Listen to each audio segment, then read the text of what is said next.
The X-Cup Summit Qualifier, number 2. First qualifier is over, everybody, and now we're heading into the second qualifier. It's the Wednesday edition, and we're in the first round. We got Inting for Ruby against Unleashed. So we have 16 teams competing here today. Open qualifier as usual, as the teams are trying to get a couple of points together for the leaderboard so that they can qualify for the playoffs, where we will have prize money of 4,000 euros that they can fight over. For now, though, we are in the first round. This is a best of 1, therefore. First round, second round, and I think third round too are all best of 1s. And then once we're heading into the semifinals, we're talking about best of 3s.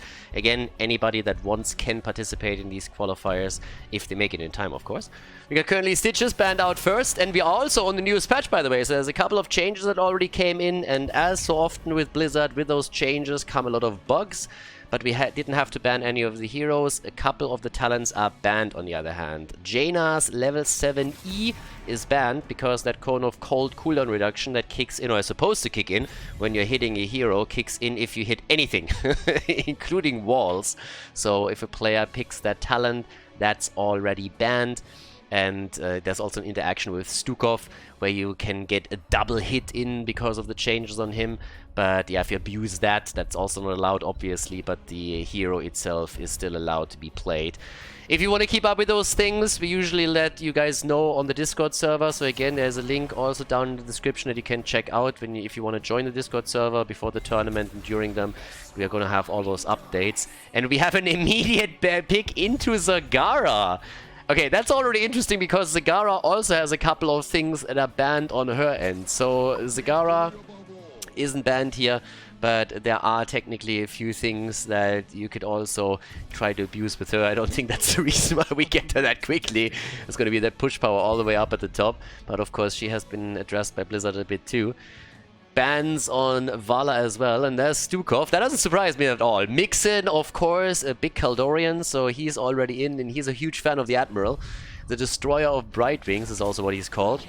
And we have him right here as a first pick together with Varian. So they're going for a killer combo, and I like it. Varian taunt into Stukov, lurking on. That's exactly what you're looking for. But the other team is really starting to take advantage of the patch, putting Dehaka in there too, who is now also a little bit stronger. So Blizzard made a lot of adjustments, smaller ones on quite a lot of heroes here, and Dehaka is one of them. And Baby Houdini, of course, also played Dehaka even before. And the tongue on this man, whoo! The ladies are dreaming of it, and he is going to murder even more with it. So Baby Houdini got buffed. He just got buffed with all of this. That's just what happened. Now we got Garrosh also up at the front. So that's going to threaten Varian and especially Stukov if you get close enough. So that's another one. And yeah, it should be a fun one. We got a ban on Lucio, so no support yet on the side of Inting for Ruby. And we'll see how they are going to do here. But what are we going to get? Last ban. Junkrat. Okay, Junkrat banned out for that poke.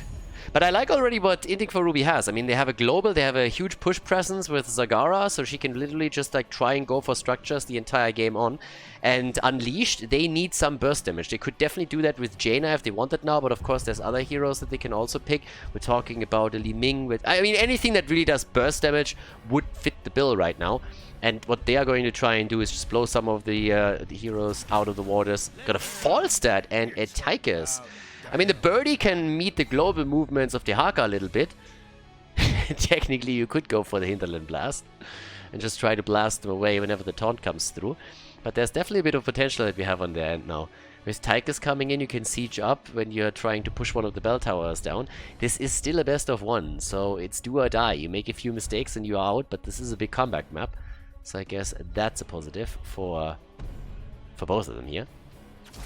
Gul'dan and Anduin. Alright. Interesting setup there towards the end. Not quite what I had in on the list. But not too bad. Anduin against Varian, obviously kind of nice. The taunt comes through against any target. Anduin says like, nah, daddy. No, not like this. Pulls the target out and they're Gucci. But Gul'dan, more wave clear. A lot of wave clear with Dehaka, Zagara, and Gul'dan. They got a lot that they can really bring to the table. Also, of course, potential interrupt for any kind of channel on the altars. And we get the Vikings! Alright, baby. We are really at it. Surprised me a bit that they didn't go for another melee then and instead have double global. So that's a little bit of a weird one. having the Vikings with this setup. Varian is the only frontliner, but it can still work. I mean, Falstad can try and global around a bit too. Towers of Doom, everybody. First map in the tournament here. Second qualifier for the X-Cup Summer.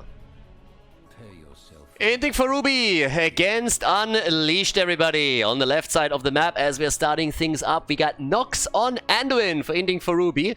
Hat on Gul'dan starts things off with the Pursuit of Flame. So go straight into the Fell Flame setup. With Fish on Garrosh and Mind Talk on Zagara. Zagara, again, got changed a little bit in the patch, so she's definitely going to be interesting to watch out for. Don't think that she's going to have a massive splash in the meta necessarily, but at least in these early rounds, she is a pick. Baby Houdini on Dehaka, obviously another hero that got buffed, whereas on the right side we got Unleashed with Arabano on Varian, Mixin on Stukov, starting things off with a low blow. We got Icecorp on Falstad, Gregor on Tychus, and Vamatom on the Vikings. Okay. The setup that we have for the red team is definitely an interesting one. With the Viking pick last, I would have expected them to have someone else here that can sustain just the 4-man a bit more. For example, Zarya would have been maybe kind of nice. If you also want to try and have a strong 4-man here, maybe a Grey main instead of one of the 2 damage dealers would have been a little bit better. Maybe looking at a Sylvanas. There's a couple of options of what you could have gone for. But they are hoping, of course, to get some kills in, and they will have to prove now that they can pull that off. And we're going to find out if it's possible for them to do that or not. So, well, time will tell, as usual. But for the time being, the Vikings are trying to soak. Zagara already getting attacked. She's obviously bait as well. And here comes the trap as the Fish moves in and puts Varian into some serious trouble here. They're still able to make their way out. So, good for them. But in the meantime, the Vikings trying to deal with the top as much as possible. We have them in the mid lane also soaking a little bit more. Teams are currently just simply going for the camp mix-in, slapping away over here. But the problem is they're late on the camp, and that means that the blue team can easily invade and take it, since there's not enough heroes around to defend it. So great job by Ending for Ruby, good timing. Very early on, they decided to commit to their own camp, as you should, and then they had plenty of time to move in and take the opponent's camp as well. So a very nice deal, and already a lot of pressure at the bottom of the map. The creep spread of Zagara is also very, very good. And that is partly because Unleashed is not really taking care of those creep tumors just yet. And they have plenty of options to do exactly that, and they really need to focus on it more. They're going to have a problem in the late game. But they try to get the kill against the Fish. And Icecorp barely gets out as Garrosh was trying to get a little bit closer to him. And we have another problem, and this time it's for Varian. He's already in trouble, but he's trying to turn it now too. There's the taunt. Yeah, not a problem. Anduin, again, he's a fantastic pick against Varian, and whenever the taunt is in, he can save the target.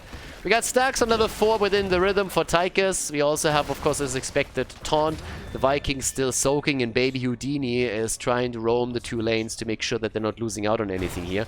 But the real battle at the bottom of the map is still going on.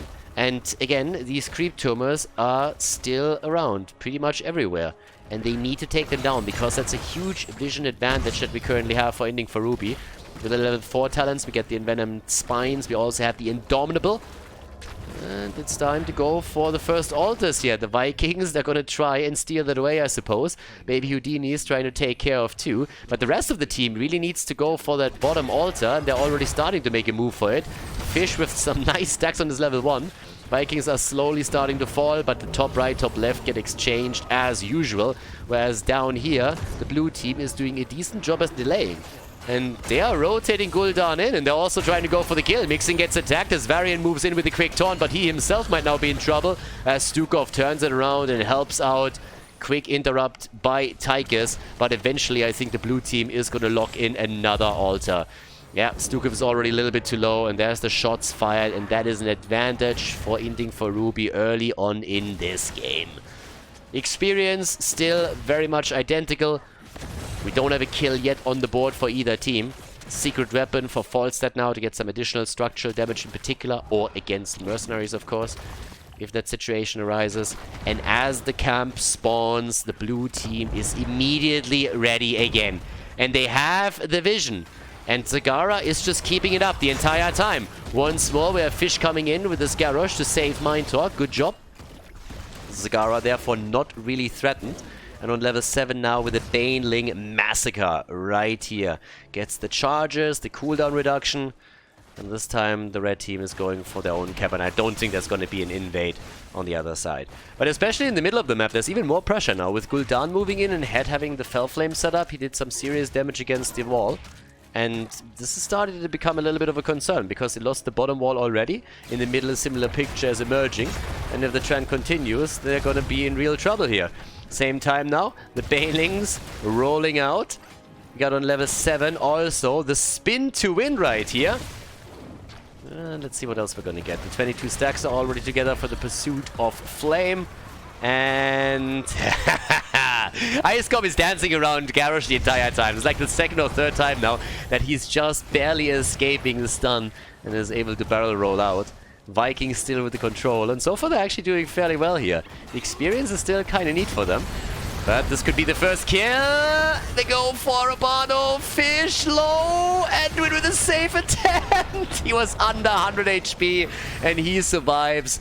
Tychus is also just barely moving out. Vikings have, of course, in the meantime fallen, but what a tunnel. And the drag is beautiful. The tongue connect from Baby Houdini as good as ever. And he comes in with the kill against Varian. And that's first blood in the game. It allows Nox the channel. And another 4 shots are getting fired. And this is, of course, one of those commitment moves that you make here. If you are abandoning your lane as the offlaner, as the global, because you're joining the team fight, you need to get some value for your team. And that's exactly what happened here. He was able to connect the drag and then get not only the altar for the team, but also help them to lock in the first kill. Now we got the light bomb in play on level 10.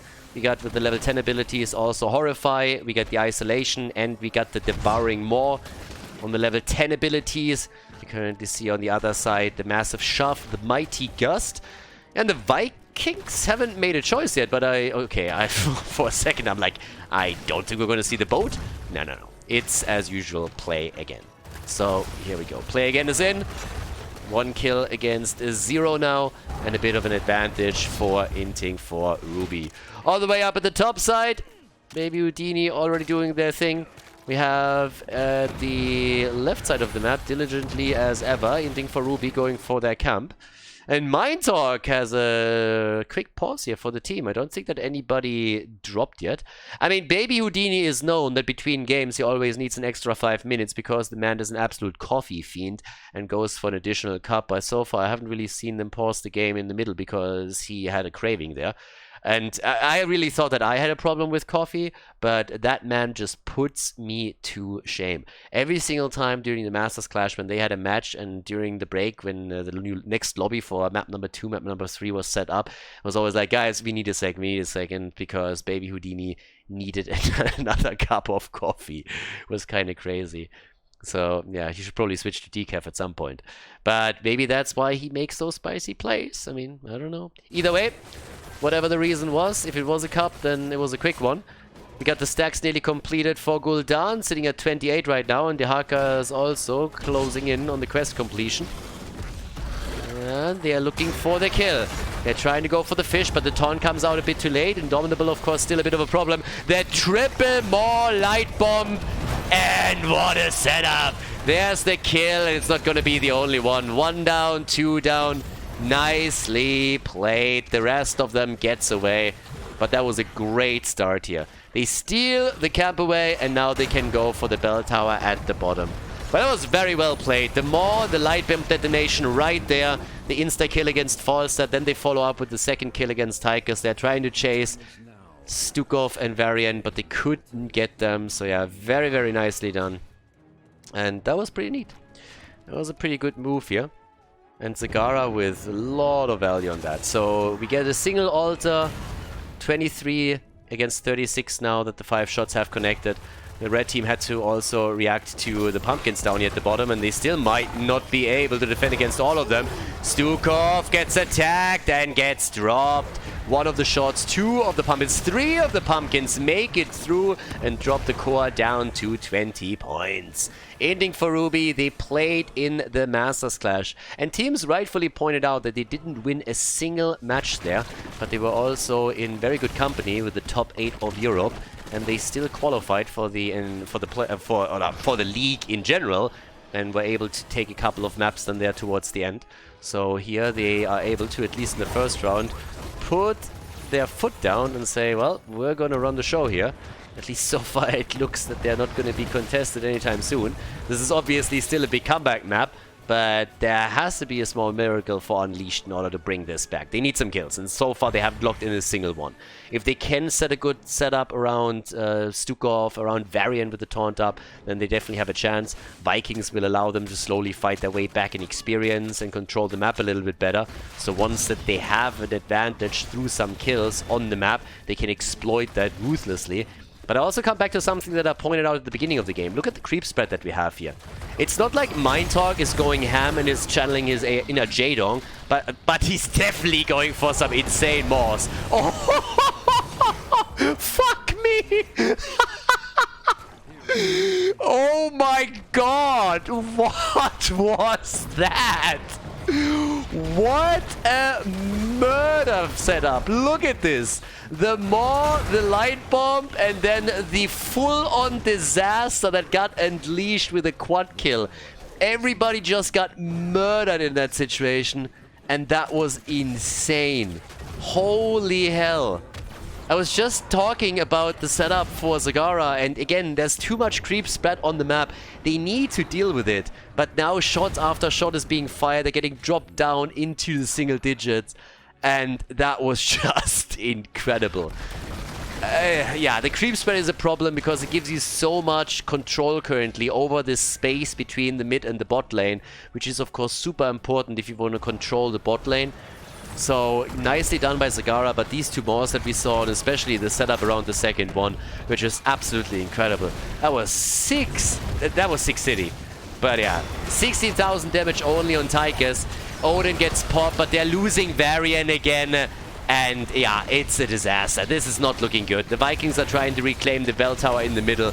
But now the Dragon falls that, and he doesn't stand a chance. More pumpkins make it straight. Oh my god, they're losing way too much here. 4 points. They're down to 2 points on the core, and the boss is up 17 to 14, and we're talking about 10 kills to 0. Ooh, that's kinda nuts. Yeah.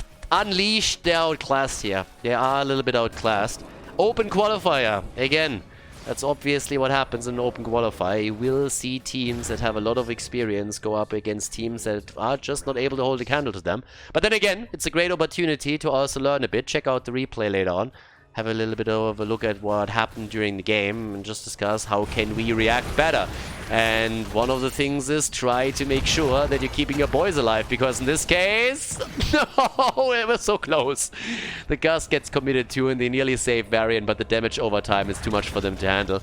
The Vikings are trying to prevent the worst from happening by channeling the top 2 altars, but Nox is now down at the bottom to finish what they started here. And that is game, everybody! That's a couple of shots fired already. Nicely done at the end of the game. It's pretty much 30 points to 0. But that's a victory for Ending for Ruby as they advance to the second round of the qualifier. Before we head into game number 2, make sure that you subscribe to the channel if you haven't done it yet so you don't miss out on any future content here on Khaldor TV. Okay, we're in the second round, everybody. Ending for Ruby against the Cow Attack. Moo. I think I need a couple.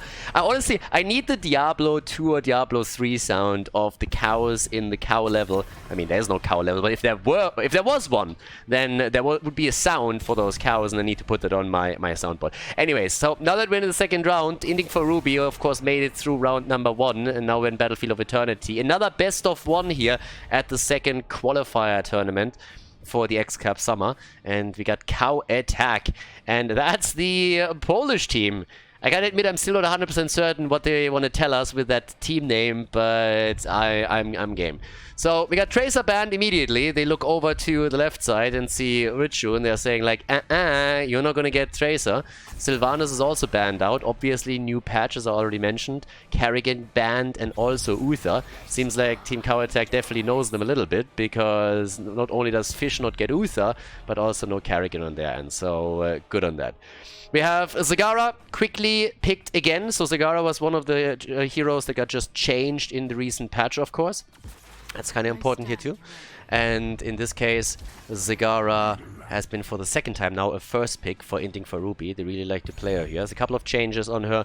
Amongst other things, she doesn't have to be on creep anymore to get an extended range, which is kind of nice for the auto attacks that she can deliver.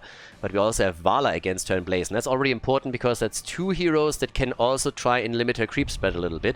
I don't think that in Battlefield of Eternity is going to be that big of a problem, but it was definitely an issue on the previous map for Team Unleashed who faced off against Inting for Ruby. And when you're up against the Zagara, you definitely want to make sure that she doesn't have a Jaedong like creep spread, or you're going to be in real trouble. So we got Jimmy and the Space Goat as additional heroes for Inting for Ruby right now. Keep in mind, guys, that all the teams here, they get points depending on how far they go in these qualifiers. Now, first of all, we have 10 qualifiers in total. All of the qualifiers are open qualifiers. Anybody can participate. If you want to participate, you just have to sign up a team and you can play. And in this case, both of them would like to get a few more points for the leaderboard, since at the end of those 10 qualifiers, at the end of the season, the top 8 in the leaderboard make it to the playoffs, where the teams will then play for 4,000 euros of prize money. So super important to note that the more you play, the more points you can accumulate. If you are a team that makes it regularly into the finals, you can skip a couple of qualifiers. So there's a lot of flexibility on that. And also, I pointed this out in the first tournament, but I'll highlight it again. The X Cup Summer is sponsored by a private Heroes of the Storm fan, our Mr. X, hence the name. And he has been a fan of Heroes of the Storm for a long, long time. Apparently a player since Alpha. Wants to give back to the community here a little bit and support the competitive scene in particular, and that's how all this came together. So, by the community, for the community, as our little dwarf is coming in, Mimikyu with Muradin, and we get Stukov. So, Stormbolt straight into the potential lurking arm, jet propulsion afterwards, Vala with the damage, and that would equal a dead Zagara, for example. And what are the last two picks here now for Inting for Ruby? What are they going to get? What are they going to get from them now? They still need their tank, Garrosh, and we got Deckard Cain. The old man, hit him with a stick, baby, as the last pick for Cesarbos. Yeah, I like the setup here. It's actually kind of cool. So, what can Team Cow Attack do over here? I want to know what's behind that name. Did someone of them get attacked by a cow? Like, what do they do? How drunk do you have to be to get attacked by a cow? It sounds like they got lost somewhere at a party, like deep in a village or a hut, and then made their way back. Oh my god. The trolling is in. Well, maybe not the trolling. Artanis was changed. Artanis was actually changed a little bit. Is he finally in a position where he moves from a total meme to a hero that can be useful, yes or no? Now, in order to prove that, they have to do a little bit more than take down Inting for Ruby with Artanis. But that's the first step. So let's see what they can do with Artanis. We're heading into round number 2 of the tournament. Let's go, everybody. Cow Attack against Inting for Ruby, and they picked him. They went for Trash Tannis. Yeah, Blizzard, they once again looked at Tannis and I said like, hey, this boy needs some serious help. What can we do to help him out a little bit? And we're going to talk about him, but is he really now in a position where he can be useful? That's the big question. First of all, let's introduce our players. We're in the second round of the tournament. Cow Attack on the left side with Mimikyu and Muradin. We got Arion on Vala, Rutek on Stukov, Richu on Blaze, and Cesarbos on Artanis himself. As on the right side of the map, Nox on Deckard Cain. We got Mindhog on Zagara, Hat on Reyna, Fish on Garrosh, and Baby Houdini on Urel. So, once again, you can win games despite a hero, so it doesn't really matter if Cow Attack wins or loses this one, but we're going to keep our eye on how often Artanis is making an appearance here and how much of an impact he's going to have in this one. Artanis has always been more of a fan favorite, I want to say. People always liked playing him, and I gotta admit, playing Artanis is fun, and if you have a couple of good swaps, it just feels good. At the same time, he just doesn't, or has never really delivered a lot of value in the lane, especially on even this map, Battlefield of Eternity, where technically you think he's amazing because of the amateur opponent. But even here, he always had very limited value for the team compared to alternatives like Urel, Blaze, or whatnot. So yeah, the off lane was always a bit strange for him. The swap attempts of Cesarbos so far not as successful as he would like. Baby Houdini is gonna be the one trying to face off against him for the simple reason that if swapped, he can jump back out. The bot lane is also going to be very interesting here. Vala is heading into her arrow build, as you would have expected. And we got the volatile asset for Zagara as she's trying to capitalize on all of this again. It's a 2-3 split this time, not the traditional 4-1. So already a bit of a different setup than we normally see here. The camp at the top is being focused on, and both of the teams are making a move for it. So it's not a traditional split. And there comes the dwarf with a big jump, gets thrown out immediately, gets Gimli'd, and the fish alive, and he's dead. There's the swap. And there's the stun. We could see a follow-up, and nope, Baby Houdini makes it out. Good for him. So Atanas, he got a lot of change talents on level 1, for example. The reactive parry got new functionality, so that's one, but hasn't even played a role here since we're of course in Battlefield of Eternity, and when you're playing here, amateur opponent is just giving you value that you don't want to give up upon. But as we're heading through those additional levels, we're going to focus a bit on what else has changed here. For now, we get with the level 4 talent, the repeating arrow, which is of course heavily important for Vala and her attempt to burn down the objective whenever possible. The shield battery is in, and that is another example of something that got changed. So, yep, already a little bit of a buff on this one. And we're going to see how much he's going to get with that. So, cooldown reduction is always amazing. I mean, cooldown reduction on pretty much any hero and any talent that you can go for is always a big plus. So now with the shield battery, having the passive cooldown reduction here is kind of nice. Having also the faster cooldown recharge is pretty awesome. And you can play around that quite a lot. And this is exactly what Atanas is going to try to do here. So he's going to play it towards the tankiness. We already got the fish again moving in. But he gets slowed down significantly and doesn't really have a chance to get the perfect throw here.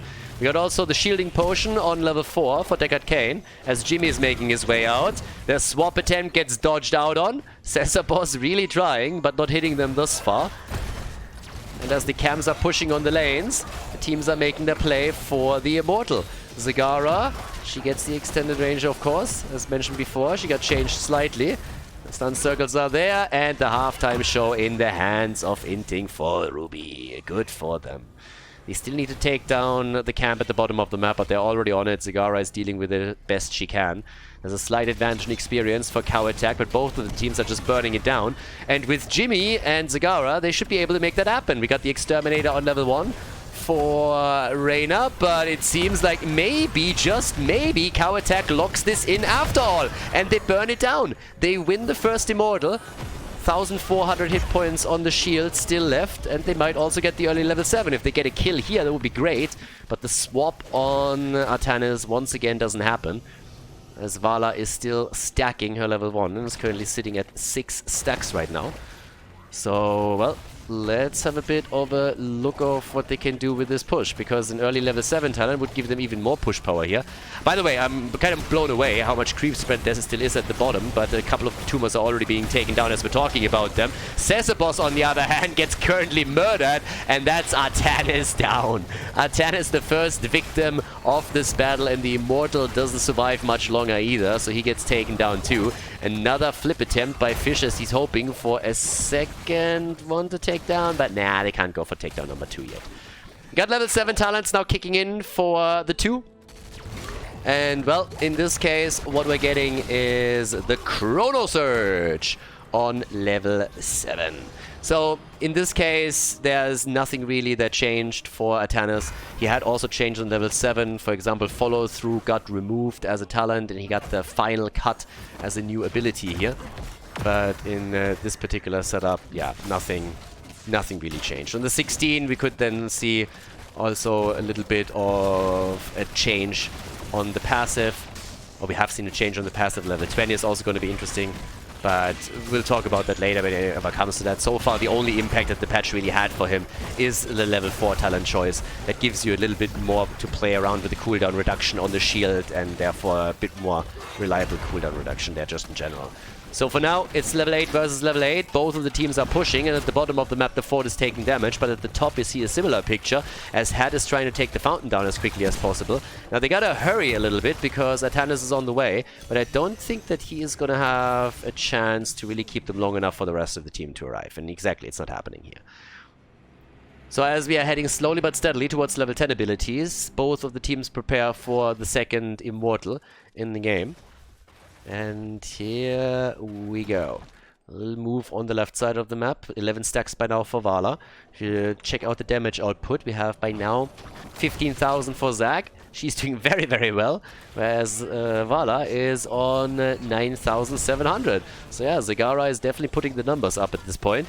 But they are going straight up for the Immortal race again, and that is a halftime show victory for the blue team once again. So they're slightly ahead here. Their setup around Vala and Atanis is just a little bit stronger, and Inting for Ruby will have to take to the fight eventually. They're getting quite a bit of damage through with Zagara alone already on the other hand. And having her extra Banelings is of course helping a lot. I mean, Mindtalk is just rolling them out here. And that's fantastic for them. First of all, they also have the vision thanks to the creep tumors. But he didn't see that coming for some reason. Gets saved by Garrosh on the other hand, so that was kind of nice. And the Banelings, they keep rolling and they are burning Stukov down. I mean, these Banelings are not fucking around. This is StarCraft 2 level Baneling style that we're seeing here. If you hold a couple of Marines in the wrong spot, you're just going to get bursted down quickly. And his Maws in the last game are fantastic. Once the level 10 hits, if he gets the same triple Maw setups that he had in game number 1, then damn son. They already take Artanis down, and that is a big opening here for Inting for Ruby. Level 10 is in, the Maw is ready, heroic abilities on both sides. Yeah, there comes the taunt, the Space Goat jumps in, and they're trying to go for the kill and they get it. Stukov is down, Garrosh is also eliminated, but it doesn't change the fact that it's still a 3 versus, well, 3 now, as Deckard Cain also dies a painful death.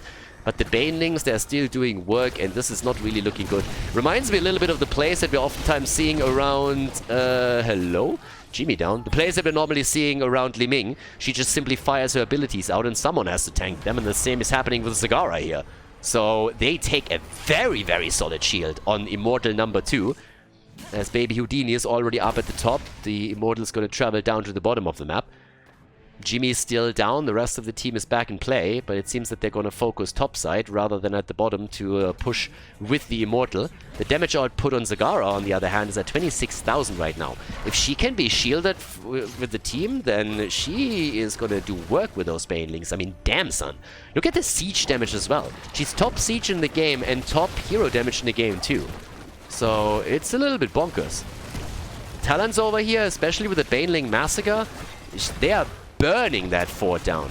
So first fort is gone, but I like the reaction out of the blue team. They're not wasting time after taking the Immortal down. They're immediately moving in to also annihilate this one. But the wall is attacked now too. The rotation, of course, is inevitable of the players on Team Cow Attack, and so they are moving in as well, which forces now a retreat of Inting for Ruby, and they might get caught here. Yeah, the Stormbolt connects. They're going in for the follow-up stun. No Indomitable just yet. Fish is very... I mean, he's not really impressed. They don't really worry about him. Are they taking the fight, though? Because the Space Goat isn't there. A few more shots against the Richu. Urel is pushing this out. And Artanis is always looking for that swap, but so far he hasn't found it. Level 13 talents next up on the board. But things are starting to get a bit more spicy over here. And I'm waiting for that Maw of Zagara. So let's see what Mindtalk can do in this game. Yeah, Zagara is a little bit nuts. I mean, again, first of all, her basic attack range got increased, as already mentioned. She had just, in general, a couple of things done. Now, the creep tumors, if you're on creep, you don't have the extended attack range anymore. So, again, they pretty much just made sure that Zagara always has the increase or the higher attack range no matter what happens, which makes a whole lot of sense, since if you're going up against a good team, creep is normally not really an issue. She's a little bit faster now on creep as well, which is always kind of awesome. And, well, let's see what they can do with her this time.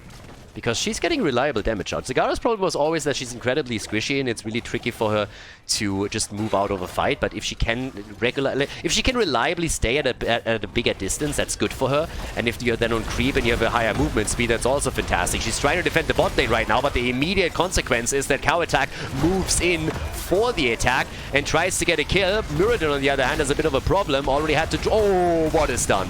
That's the end of Urel. Yeah, Muradin was in trouble initially. There's the Maw, only again one. Nox with a sleeper setup, and they save him. Nah, they don't. There's the kill. They get the kill. Zagara gets saved again, but Garrosh falls, and Zack is trying to stutter step away here. What an exchange, though. Kill after kill coming through by the two teams, as we have first Urel fall, then Stukov dies, and then Garrosh shortly after that also bites the dust. But boy, That was a wild one. Blaze retreated now to deal with the top lane pressure. Needs to, or that keep is in real trouble. I mean, he himself is taking a lot of damage already. And of course, the rest of the team is working on the Immortal. And this is a big shield that we're talking about this time. Muradin moves in for another Storm Bolt and connects it. But the real trouble for Ending for Ruby is going to be the push through the top lane now. They're going to lose their fort 100%. The question is, what else are they going to lose here? 22 seconds for Zagara's Maw to beat back up. We're going to wait for that. Let's see what they're going to get here. Because, yep, this could get nasty. But look at Zagara. She's just burning this down. The Banelings, they are doing absolute work. It's kind of nuts. So, yeah, here we have it. They're starting to get the damage in. Against the hero, Zagara can still auto attack if she just stays back a little bit. On creep, it would be even better. Look how they're melting! Melting Artanis! Artanis is dead again, acting like the punching ball in this setup.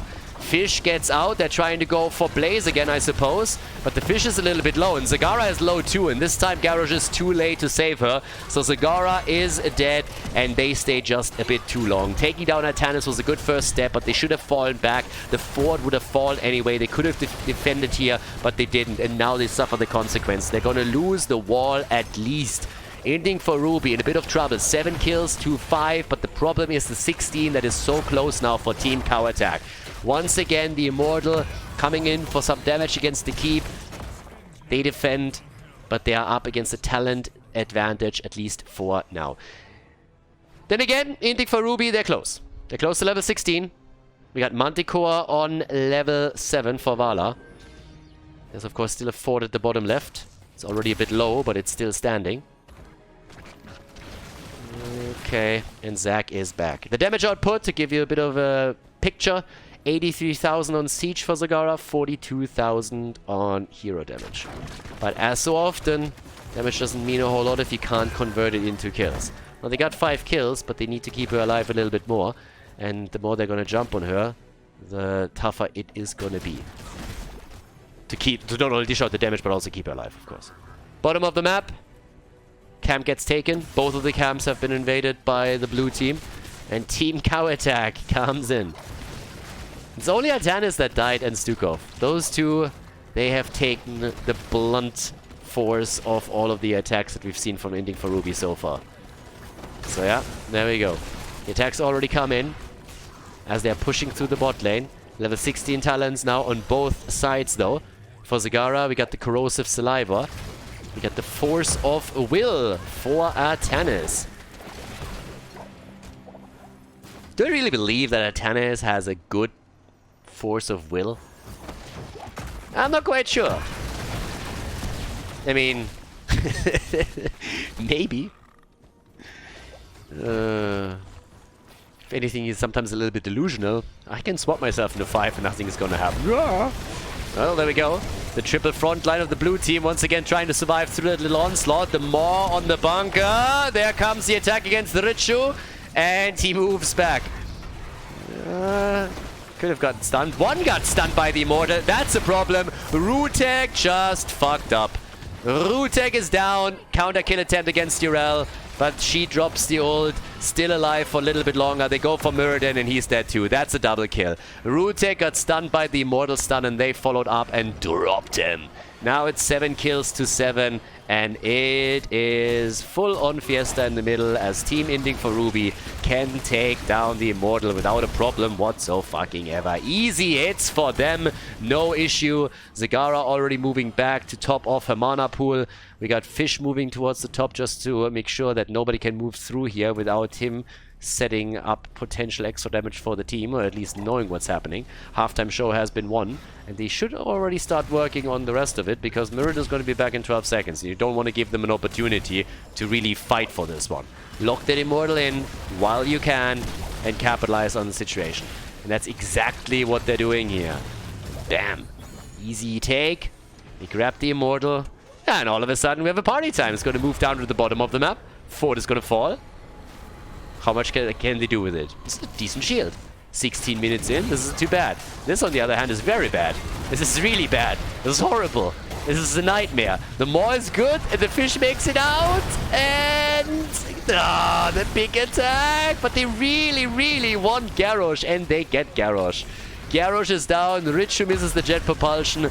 Nice move here with the penetrating round, but Baby Houdini is not out of it just yet, and the Immortal has already started to take the fort down. In fact, it has taken the fort down. Now Vala is the only one trying to fight against it. Everybody else is still fighting over here. And Zagara is coming in with one attack after another. But this time they're not able to drop one of the frontliners. If you have a triple frontline setup, these guys are of course pretty beefy. 60,000 damage on the other hand for Zagara, which is a bit nuts to begin with. But the Immortal gets obliterated by Vala. She has all the time and space that she needs and takes it down easy peasy. Still, on structures, the teams are pretty much even. Still have the keeps up. A little bit more creep spread by Zagara would be nice, but so far the blue team has been pretty diligent in attempting to limit it as much as possible, so good for them. And now we are closing in on level 20. Slowly but steadily. Zagara's damage output is still pretty impressive. I honestly want to see if we're going to get more from her. I see very little reason for Artanis right now. Nothing really where I say, okay, that's the changes to the hero really completely stepped it up for him and now made him a viable choice on this map. Not a big one. Obviously offers something here, but still, if you just swap him out towards another side laner, you're gonna get way more out of it, I suppose. Level 20. Let's see what we're gonna get. First of all, we got the Acrobat. In this case, okay.